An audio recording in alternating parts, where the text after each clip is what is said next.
संभाले हुए हैं निफ्टी को, और रिलायंस में भी आज एक हरा निशान ही देखने को मिल रहा है। अगला सवाल ले लेते हैं। अगला सवाल जो है वो रिलायंस पे ही है।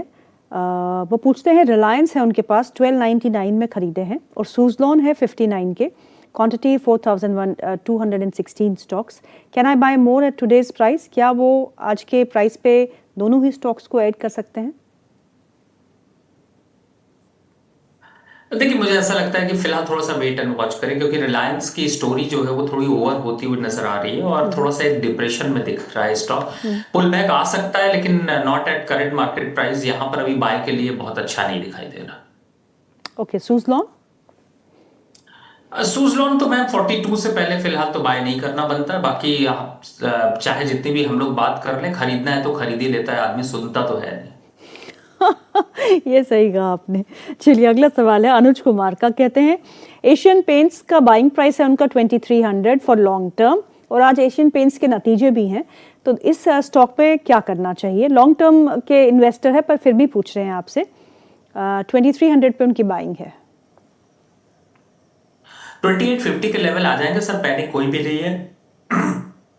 Just wait and watch. कोई ऐसा पैनिक नहीं दिखाई दे रहा कि आपको मैं कहूँ एग्जिट कर लीजिए। ज्यादा रिस्क लगता है तो 2600 का एक स्टॉप लॉस डाल लीजिए, but you should hold your position for long term. और ये स्टॉक है जो गिरा नहीं अभी की गिरावट में, it is held up quite nicely, और आज नतीजे भी है तो नतीजों पे ध्यान रखिएगा कि वॉल्यूम्स कैसे आते हैं, क्योंकि वॉल्यूम एक फिगर होता है जो हम इस पेंट सेक्टर के लिए हमेशा देखते हैं। अगला सवाल जो है वो आरती जैन का है। वो पूछते हैं BHEL के बारे में, बहुत टेंस लगती हैं। कहती हैं, I am really tense related to BHEL, I can hold till budget, my price is 300, what can be the target, the stock is falling day by day. See, right now, BHL is at a good level. You can see the level of a level around 235 to 230 levels. But I can say that if you are a long-term investor, don't book at loss at current market price. 300 is not a huge number, or you can say that a higher price for this stock. So just do the average. Whatever money you want to invest in other stocks, just do it at this stock. Buy at current market price. Do your average around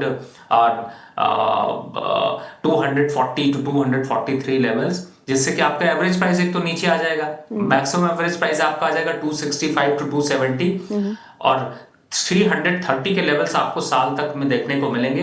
तो फिर panic नहीं है, बस आप डर मत बनाइए, क्योंकि ये स्टॉक उतना नहीं तो रिटर्न भी डिविडेंड के फॉर्म में दे जाता है। बिल्कुल, और आप कह रहे हैं कि बजट से पहले आप इससे निकल जाना चाहती हैं, बट वाई? अगर आप होल्ड कर रही हैं तो थोड़ा रुक जाइए, क्योंकि लॉन्ग टर्म स्टोरी तो है ही इन स्टॉक्स में, एंड साइकिल्स में चलता है, और जब साइकिल नीचे की तरफ होता है तो आप घबरा जाते हैं, और जब साइकिल ऊपर की तरफ भागता है तो फिर आप उसको पकड़ नहीं पाते। तो आई थिंक रवि सर का फेवरेट स्टॉक रहा है BHEL, and long term story जो है वो स्टिल इंटैक्ट है।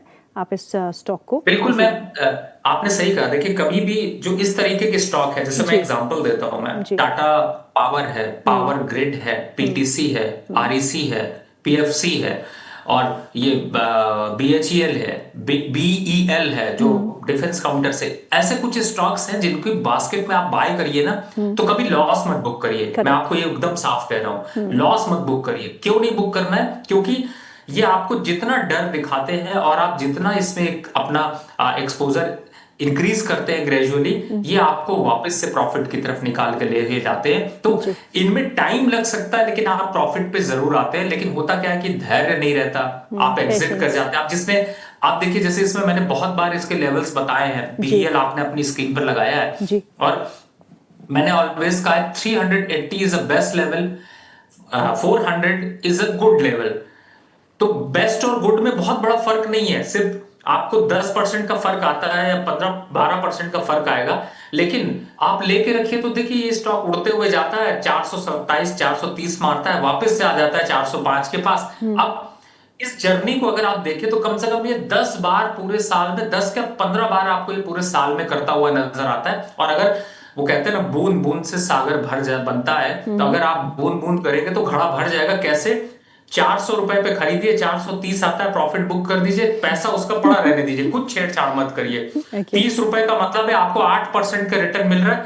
5 बार अगर आपने घुमा लिया और 5 बार में आपको 40% का रिटर्न मिल चुका और एक बार फंस गया, मान लीजिए गलती से फंस भी गया और आपके 10% का नुकसान आ रहा है, तो भी आपको 30% का गेन मिलेगा। लेकिन स्टॉक ऐसा नहीं है कि वो अपने प्राइस पर रिटर्न होकर नहीं आएगा, थोड़ा टाइम लगेगा। इंटरेस्ट कॉस्ट उसमें 8% ना मिलकर हो सकता है 2-2.5% मिले, लेकिन ये आपको कमवा के जाएगा। तो मेरे हिसाब से स्ट्रैटेजिकली इन्वेस्ट करिए, जिससे कि अच्छा और बेहतर मुनाफा निकल सकते हैं। Very true. आरती जी का सवाल है, लेकिन ये वो आरती जी नहीं है, ये अलग आरती जी हैं। उनका सवाल है सिप्ला को लेके। 1550 में उनके पास सिप्ला का शेयर है और पिरामल फार्मा के बारे में हम बात कर चुके हैं, तो उस क्वेश्चन को नहीं टच करते हैं। सिप्ला एट 1550 क्या करना चाहिए? नहीं मैम, अच्छा किया इन्होंने सिप्ला लिया हुआ है। अगर इन्होंने आरती इंडस्ट्री लिया होता तो मैं जरूर कहता आरती जी आरती इंडस्ट्री से निकल जाइए।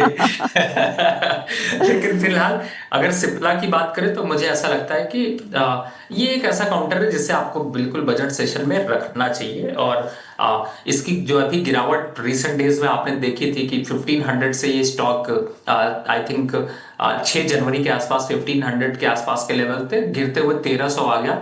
गिरेगा, थोड़ा और गिरेगा, 1280 से 1250 के लेवल आएंगे। बट वो कहते हैं ना, हमारे करण अर्जुन आएंगे, वो मूवी का डायलॉग आपको याद होगा। तो मुझे लगता है करण अर्जुन का वेट करिए और इसको 1500 के आसपास के लेवल्स वापस आने दीजिए। लॉन्ग टर्म के हिसाब से पोजीशन लेकर चलिए। बजट सेशन में एक बार 3 से 5% की रैली अपसाइड पे देख सकते हैं। ओके, इस बीच टाटा कंज्यूमर के नतीजे आ चुके हैं। प्लीज एक बार चार्ट दिखा दीजिएगा producer ji. Quarter 3 consolidated net profit is 3.9 billion, 390 crores versus 278 crores. Consumer products division से EBITDA is 7.2 billion यानी कि 720 crore versus 564 crores. And EBITDA margins at 14 versus 12.69. तो नतीजे तो अच्छे लग रहे हैं और स्पाइक भी आप उस स्टॉक में देख ही रहे हैं कि नतीजों के चलते हुए एक स्पाइक जो है इस स्टॉक में देखने को मिला। रवि सर, नतीजे on face of it, I know it's very difficult to analyse numbers, but on face of it कैसे लग रहे हैं आपको? नहीं मैम, इस पे हमने कवरेज के हिसाब से भी चले थे। मास्टर ट्रस्ट पे हम लोग इस पे रिपोर्ट पे भी वर्क कर रहे हैं और बिल्कुल आपने जो बताया एज पर एक्सपेक्टेशन है। जब तक हम बात कर रहे हैं, आप अपना ट्रेड का ऑर्डर डाल दीजिए 2-3 दिन तक के लिए। अगर देख रहे हैं तो भी आपको 1220 तक के लेवल मिल सकते हैं। और 2-3 दिन मत सोचिए, इसको बजट तक अभी रखिए। कंज्यूमर फ्रेंडली जो पॉलिसीज है उसका भी फायदा इसको सीधे सीधे मिलता हुआ नजर आएगा। तो न्यूज बेस्ड भी इम्पैक्ट होगा। स्ट्रॉन्ग फंडामेंटल है।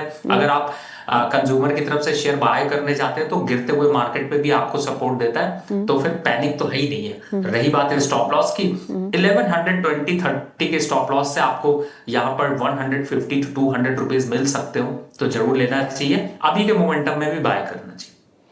ओके, चलिए अगला सवाल जो है वह नजीर अली का है। वो पूछते हैं, रवि सर के कहने से लिया था गेल इंडिया, एवरेज रेट 199 है, 1280 शेयर है, सेल करके सिल्वर गोल्ड बीज लूं या सर फिर क्या करूं? 3 महीने का व्यू रखता हूं। देखिए सर, गेल जो आप 99 की अगर आप बात कर रहे हैं तो मुझे ऐसा लगता है कि बहुत पहले की बात है। उसके बाद कितनी बार ये स्टॉक जो है वो निकलवा चुका है। मैं कई बार इस पे और बाय की राय दे चुका हूँ। कई बार मैंने 155 पे बाय दिया, 175 पे दिया है। तो थोड़ा सा ट्रेंड को फॉलो करिए और मैंने पहले भी बताया ट्रेंड को अपना फ्रेंड बनाइए, वही सबसे अच्छा है। फिलहाल इस समय अगर आप 3 महीने के हिसाब से सोच रहे हैं निकल पाएंगे तो नहीं निकल पाएंगे। वेरी फ्रैंकली आपको थोड़ा लंबा विजन रखना पड़ेगा। और ये स्टॉक वैसे भी डिविडेंड फ्रेंड स्टॉक है, तो जनरली लोग उसके लिए ज्यादा परचेज करते हैं। और लॉन्ग टर्म पर देखिए 200 से ऊपर ये जाने वाला नहीं है, लेकिन आप बीच बीच में ले करके आप एवरेज प्राइस और डिविडेंड दोनों का मजा ले सकते हैं। तो मुझे ऐसा लगता है this is the right level. 155 152 भी आ सकता है, बट अगेन वो जो लेवल है वो परचेज करने के लिए ज्यादा अच्छा। जी, अगला सवाल ले लेते हैं। दिलीप व्यास जी का है। वो पूछते हैं एनएमडीसी के बारे में। 59 के भाव पे उनके पास पड़े हुए हैं, प्रॉफिट बुक करूं या फिर stay hold on this stock? आपकी क्या राय होगी? नहीं, अभी फिलहाल तो आपको बिल्कुल वेट करना चाहिए। Why you want to book a profit? Once it trade at 88 level then you have to book the profit, not at current market price. I would like to say that once it reach at 88 or 92 rupees then you book the profit. Just wait, put the stop loss of 72 rupees.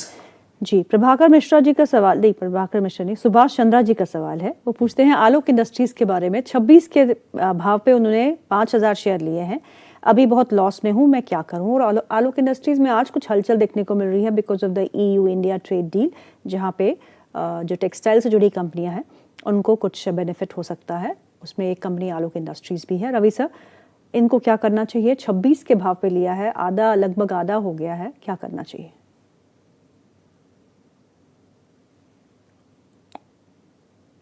Ravi sir, are you there? या ma'am, मैं आपका आलोक industry का सवाल सुन पाया था, मैं जवाब दे देता हूँ। बीच में डिस्कनेक्ट थोड़ा सा मैंने पहले ही बताया था स्टार्टिंग में। चलिए, अच्छा है, शो निपट रहा है, अदरवाइज बहुत नेटवर्क का इश्यू चल रहा है यहाँ पर। बट एनीवे, आलोक इंडस्ट्री देखिए सर, ये स्टॉक ऐसा है नहीं जिससे मैं आपको इस पे राय दूं। पहली बात है, जिसने भी दिया है वो खुद भी नहीं चला पा रहा होगा स्टॉक को।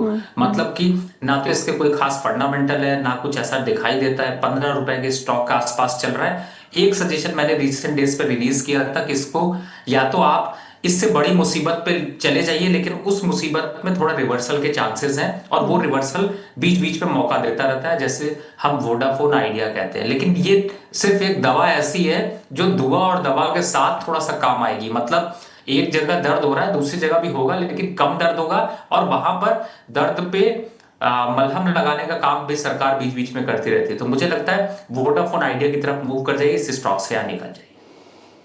ओके, अगला सवाल जो है वो हिमांशु का है। वो पूछते हैं NHPC के शेयर के बारे में। 95 के एवरेज प्राइस में उनके पास 1500 शेयर है। मेरे प्राइस कब तक आ सकता है? मैं होल्ड करूं या बेच के निकल जाऊं? सर, अभी 8 से 10 महीने का प्राइस, लेकिन 72 का एक ऐसा भाव है जो ये 74 चल रहा है। इस लेवल पर आपको अगर ऐड करना है तो बेस्ट लेवल है, लेकिन बट एग्जिट होने के लिए मैं सजेस्ट बिल्कुल नहीं करूंगा, क्योंकि मैंने पहले ही बताया, कुछ स्टॉक का नाम लिया था, उसमें ये भी स्टॉक है, इन सब पे लॉस नहीं लिया जाता। स्ट्रैटेजी प्लान की जाती है और प्रॉफिट निकालने की कोशिश की जाती है। मुझे ऐसा लगता है, थोड़ा टाइम दीजिए। ओके, राजू कुमार जी का सवाल है। वो पूछते हैं कॉनकॉर पे 478 का बाई प्राइस है, स्टॉप लॉस क्या होना चाहिए? देखिए, कॉनकॉर तो वैसे भी इस समय एक अच्छे खासे मोमेंटम पर चल रहा है, तो 475 का है मैक्सिमम। आप वही 472 475 का स्टॉप लॉस रख लीजिए, लेकिन 540 से पहले मत काटिएगा। अभय का सवाल है, पूछते हैं गॉडफ्रे फिलिप्स के बारे में। उनके पास गॉडफ्रे फिलिप्स के 2556 के भाव पे शेयर्स पड़े हुए हैं, आपसे जानना चाहते हैं क्या करें? देखिए मैम, इस स्टॉक का तो पहली बात, मैं नाम नहीं लूंगा, बड़ा मेरा टंग ट्विस्टर हो जाएगा। लेकिन होगा कि ये स्टॉक लॉन्ग टर्म के हिसाब से बड़ा अच्छा है, लेकिन उतनी रिटर्न देता नहीं, एक्सपेक्टेशन पर रहता है। लेकिन फिलहाल अभी मोमेंटम अच्छा चल रहा है। 2200 तक का लेवल एक बार को अचीव हो सकता है। उन लेवल्स पर आता है तो वापस से आप मैडम को तंग करिए और वापस पूछ लीजिए, तो ज्यादा बेटर होगा। फिलहाल अभी wait and watch, hold with stop loss of 1095। Awadhesh Thakur का सवाल है, पूछते हैं BHEL। ओके, BHEL तो हम कवर कर चुके हैं सर, प्लीज इस प्रोग्राम की रिकॉर्डिंग देखिएगा। वैसे तो इनकी परचेज प्राइस इज 265। सर ने बता दिया है कि long term it's a hold, but then stop loss भी सर ने बता दिया, तो आप इस प्रोग्राम की रिकॉर्डिंग जरूर देखिएगा। अगला सवाल ले लेते हैं, और अगला सवाल जो है वो है प्रीतम सिंह जी का। बोलते हैं जीना सीख लो एट 428, विद्या वायर्स एट 52, दोनों ही स्टॉक्स में क्या करना चाहिए? सर, अगर पहली बात है जीना सीखना है, तो फिर तो मेरे हिसाब से इस स्टॉक को अब आपको छोड़ना पड़ेगा। और अब जो भी प्राइसेस इस समय आपको दिख रहे हैं, इस पे आप एग्जिट करना शुरू कर दीजिए, क्योंकि ये स्टॉक अब 620 से 600 के आसपास के भाव दिख सकते हैं। तो जीना नहीं, मार्केट में अगर रहना है तो इस स्टॉक को छोड़ दो। ओके, अगला सवाल जो है फारूक मुमताज जी का है। पूछते हैं हिंदुस्तान जिंक बेचना है या होल्ड करके रखें? नहीं, मुझे ऐसा लगता है कि फिलहाल तो जिस हिसाब से हिंदुस्तान कॉपर और हिंदुस्तान जिंक ने रिटर्न्स दिए हैं मल्टी बैगर, उसके हिसाब से अभी चलने देना चाहिए। 750 के आसपास आता है तो एक बार वापस से आप अपडेट लीजिएगा, मैडम को फिर से तंग करिएगा, पूछिएगा सवाल, लेकिन अभी 750 का टारगेट आ सकता है। ओके, रंजीत सिंह जी का सवाल है। वो पूछते हैं IRFC में क्या करना चाहिए? एक्चुअली दोस्त, हाँ, एक ही सवाल है, IRFC में क्या करना चाहिए? देखिए फिलहाल तो IRFC इस समय 113 चल रहा है और मुझे ऐसा लगता है बजट एक्सपेक्टेशन पर ये रेलवे काउंटर पे कुछ ना कुछ बूम हो सकता है, just wait and watch. Okay, अगला सवाल जो है अमोल पारेख का है, यूनियन बैंक में एवरेज कहाँ करें? देखिए करंट मार्केट प्राइस पे भी आप एवरेज यहाँ पर कर सकते हैं क्योंकि इस समय जो मोमेंटम है वो अच्छा है और मुझे ऐसा लगता है कि इन लेवल्स पर एक बार को अभी आपको होल्ड करना चाहिए। सेजल राउत का सवाल है, उनके पास HAL के शेयर है, 4820 के स्तर पे लिए हैं, क्या एवरेज कर सकते हैं लॉन्ग टर्म के व्यू के साथ? देखिए लॉन्ग टर्म व्यू के साथ भी अगर आप एवरेज करना चाहते हैं तो बिल्कुल अच्छे प्राइसेस हैं। 4250 4200 के लेवल बहुत अच्छे हैं, इन लेवल्स पर आपको बिल्कुल बाय करना चाहिए। ओके, अगला सवाल जो है वो है अंकुर बर्मन का, वो पूछते हैं रूट मोबाइल के बारे में। रूट मोबाइल के शेयर्स हैं उनके पास, buy price is 1800 rupees per piece. इन लेवल्स पे अब क्या करें? मेरे हिसाब से सर आपको एग्जिट करना चाहिए, is not at good level. Current level भी जो है वो बहुत अच्छे नहीं दिखाई दे रहे। एग्जिट करना ज्यादा अच्छी समझदारी होगी और वैसे भी आज हमने इतनी स्टॉक की बास्केट की बात की है, आप उसकी तरफ फोकस करिए। फिलहाल जो सामने लड्डू है उसको लेने की कोशिश करिए, अदर की तरफ थोड़ा एग्जिट रूट रखिए, ज्यादा अच्छा है। ओके रवि सर, ये तो बताइए कि आपने 5